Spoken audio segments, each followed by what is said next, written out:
رسول اللہ صلی اللہ علیہ وسلم کے بعد سب سے خوبصورت دل اللہ نے پائے تو صحابہ کرام کے دلوں کو پائے. فجعلهم وزراء لنبیہ یقاتلون علی دینہ. اللہ عز و جلال نے ان خوبصورت دلوں کے مالک صحابہ کرام کو اپنے محبوب کے وزیر بنا دیا.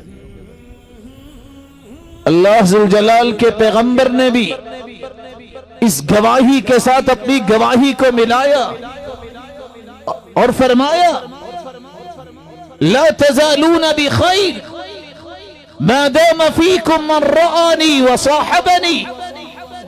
لوگوں سنو، جب تک وہ ہستیاں دنیا میں موجود ہوگی جنہوں نے مجھے دیکھا، میری صحبت اور رفاقت کو پسند کیا، روئے زمین پہ خیر اور بھلائی غالب رہے گی.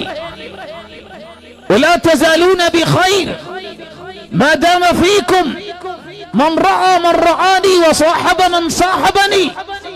صحابہ کے بعد زمین پر خیر و بھلائی اس وقت تک باقی رہے گی جب تک ایک بھی ہستی روئے زمین پہ موجود رہے گی جس نے کسی صحابی کو دیکھا، ان کی صحبت کو اختیار کیا.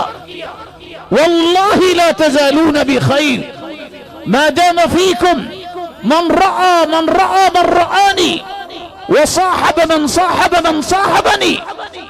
جس نے صحابی کو دیکھنے والے کو دیکھا اور اس کی صحبت کو اختیار کیا، صحابہ، تابعین، تبع تابعین، جب تک روئے زمین پہ موجود رہیں گے اللہ عز و جلال کی طرف سے خیر و بھلائی زمین پر موجود رہے گی.